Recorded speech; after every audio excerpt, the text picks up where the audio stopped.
à tous et bienvenue dans cette nouvelle vidéo sur ma chaîne. Aujourd'hui, on se retrouve dans une ambiance un peu cosy, un peu tranquille. J'ai ma tasse de thé avec moi. Ça va faire partie de ces vidéos un petit peu discussion, mais j'avais envie d'aborder une thématique beaucoup plus zen, beaucoup plus tranquille que peut-être la précédente. Là aujourd'hui, on va parler de l'écriture. Souvent, quand on aime lire, on aime également écrire. Et ça, je ne le démentis absolument pas. C'est quelque chose que j'adore faire, j'adore écrire. Mais je n'écris pour personne. La plupart des gens que je connais qui aiment lire, aiment également écrire, mais aiment écrire des histoires, aiment donner vie à des personnages. Et je suis très admirative de ça parce que c'est quelque chose que je n'arrive pas à faire.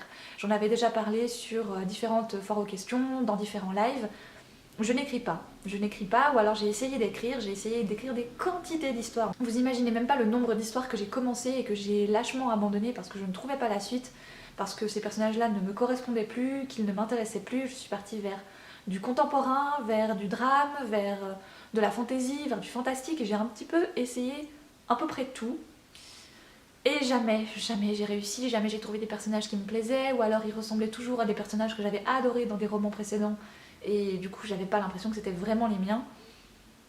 J'ai essayé la fanfiction aussi, ça a été, j'ai réussi à en terminer une, de toute ma vie je pense, j'en ai terminé une, que je n'aime pas beaucoup, mais voilà, c'est la seule que j'ai réussi à terminer, c'était un Dramion, je me souviens encore, elle doit être quelque part dans mon ordinateur sur un disque dur.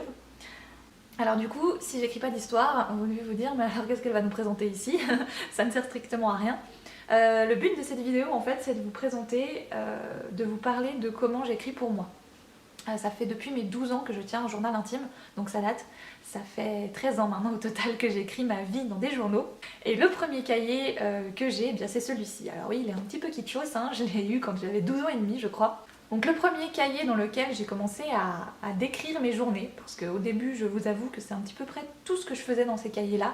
Pour celui-ci, c'est celui que je préfère, je crois que c'est vraiment celui que je préfère parce que, premièrement, c'est celui où j'écris le moins bien. Hein. À 12 ans, moi j'écrivais comme une merde. Mais alors comme une merde, si aujourd'hui, des fois certains d'entre vous me disent « ouais, tu fais quand même quelques fautes et tout », je vous laisse imaginer à 12 ans. Hein. C'était pas mal, c'était pas mal. Parce qu'après je me suis dit, bof, le journal intime avec le cadenas, ça fait un peu petite fille, je suis passée au cahier. Voilà, donc cahier tout simple, hein, que j'aimais beaucoup décorer selon mes états d'âme, esprit. Hein. Donc là on sent encore la petite fille toute mimi, passionnée, genre j'aime les chats, j'aime les chiens. Voilà, hein, là on est passé vite fait à du truc un petit peu plus rock gothique, punk rock, emo, ça commençait un petit peu, il y avait la période emo à un moment donné, je sais pas si vous vous souvenez. Après j'étais un peu plus bohème, poète, c'est là où j'ai rencontré mon premier petit copain. Et puis il y a eu de nouveau la période un peu plus sombre, un peu plus... voilà, que voulez-vous. C'était toute une vie là-dedans, hein. Oui c'est le cas de le dire, il y a toute une vie. Et puis un jour mes parents sont rentrés avec ceci, et ça c'est le cahier dans lequel j'ai le plus écrit je pense. J'ai gardé 2 ans de ma vie là-dedans, il y a de 2010 à 2012 là-dedans, consigné.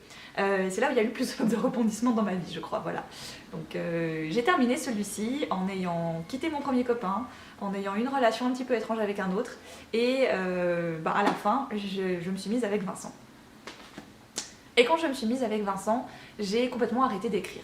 L'écriture a arrêté d'être importante à ce moment-là, parce que j'avais l'impression que j'avais plus rien à dire, j'avais plus rien à raconter.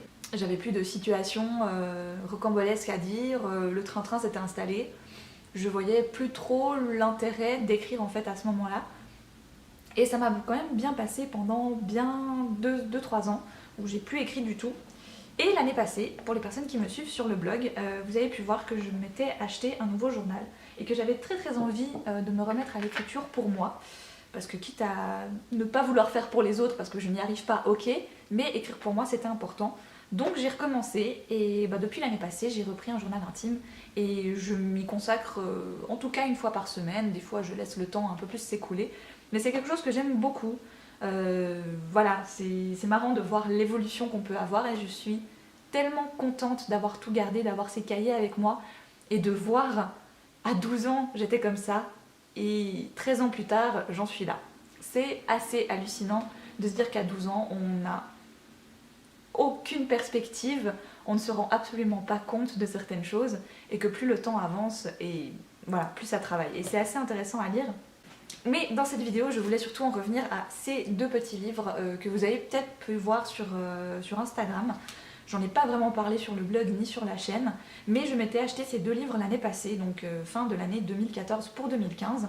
Mon préféré c'est quand même celui-ci, donc c'est le Q&A a Day, donc c'est 5 ans de réflexion, il a été édité en français et il est pas de la même couleur, il est rose je crois.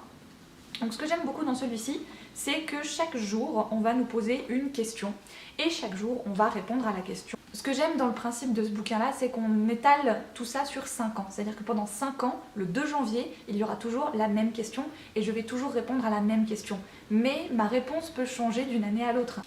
Et le deuxième petit journal, vous l'avez vu l'autre jour sur mon compte Instagram, c'est The Happiness Project, toujours aux mêmes éditions d'ailleurs que celui-ci, qui sont les éditions Potter Style. Ici, c'est un petit peu le même principe que le 5 ans de réflexion, sauf qu'il n'y a pas de questions auxquelles il va falloir répondre. On va juste noter une phrase, un moment, quelque chose en fait, ce qui va nous passer par la tête ce jour-là, dans ce petit journal, et récolter tout ça sur 5 ans. C'est encore une fois ce qui m'intéresse le plus dans ces petits journaux, c'est d'avoir justement le temps. Sur 5 ans, c'est long. Et il peut se passer tellement de choses en 5 ans. Donc dans le Happiness Project, comme je vous disais, pas de questions auxquelles il va falloir répondre. On va simplement noter une phrase. Et on va prendre l'exemple du 1er janvier. Le 1er janvier 2015, j'ai noté prendre un bain et manger des Kellogg's à la cannelle et lire sous son plaid comment bien commencer l'année. Et voilà, c'était très simple. Voilà, c'était... Et en 2016, le 1er janvier, ce qui m'a rendu heureuse, c'était reprendre la saison 2 de Downton Abbey. Quel plaisir, dormir tard et rêvasser. On m'a demandé à l'intérieur à quoi ça ressemblait, ça n'a rien de fantastique, il y a vraiment quelques lignes par année, vous notez l'année dans laquelle vous vous trouvez et vous commencez à rédiger votre petite pensée. Pour chaque jour, les auteurs du livre ont quand même noté une petite citation en lien avec le bonheur. Ça peut être repris comme une inspiration quand on n'a pas d'idée de ce qu'on pourrait raconter aujourd'hui. Moi personnellement je les lis mais j'en tiens jamais compte. Principalement je note quelque chose qui m'a inspiré aujourd'hui, quelque chose qui m'a marqué, quelque chose qui m'a rendue heureuse. Et j'essaye principalement de me concentrer sur le bonheur quand j'écris dans celui-ci. Si j'ai envie de raconter ma vie et de raconter mes malheurs, j'ai celui-là et ça me va très bien comme ça. Donc voilà mon rapport à l'écriture. Je sais pas quel est le vôtre, ça m'intéresse de savoir si vous écrivez, si vous écrivez pour vous, si vous écrivez pour les autres, si vous êtes en train d'écrire peut-être un roman ou une nouvelle ou que sais-je, je sais pas. Moi personnellement je sais que je ne suis pas prête à écrire pour les autres pour l'instant. Ce que j'ai envie de partager avec vous c'est mes lectures bien sûr, mais j'avais envie de parler de ce sujet un petit peu plus intime on va dire en quelque sorte, parce que ça me tenait à cœur, c'est des choses qui me font plaisir et que ça a quand même un lien avec la lecture je pense. Voilà, j'avais envie de partager ça avec vous aujourd'hui. Je suis curieuse de ce que vous allez raconter en commentaire. C'est vraiment une discussion très zen, très de début d'année, parce que j'avais pas envie de commencer sur un sujet un petit peu plus hargneux, on va dire. L'écriture, ça me semble quelque chose d'assez vaste, que tout le monde peut faire, que tout le monde est capable de faire du moment qu'on sait écrire. Donc voilà, moi je suis pas mécontente d'avoir commencé un journal à mes 12 ans et de 13 ans plus tard poursuivre cette aventure parce que mine de rien, c'est chouette. C'est chouette de garder sa vie dans des cahiers et aussi insignifiante soit-elle, de les relire. Ben voilà, on se rend compte de ce qu'on a traversé et des fois ça permet de mieux envisager l'avenir. Je vous embrasse très fort, je vous souhaite de très belles lectures et à une toute prochaine.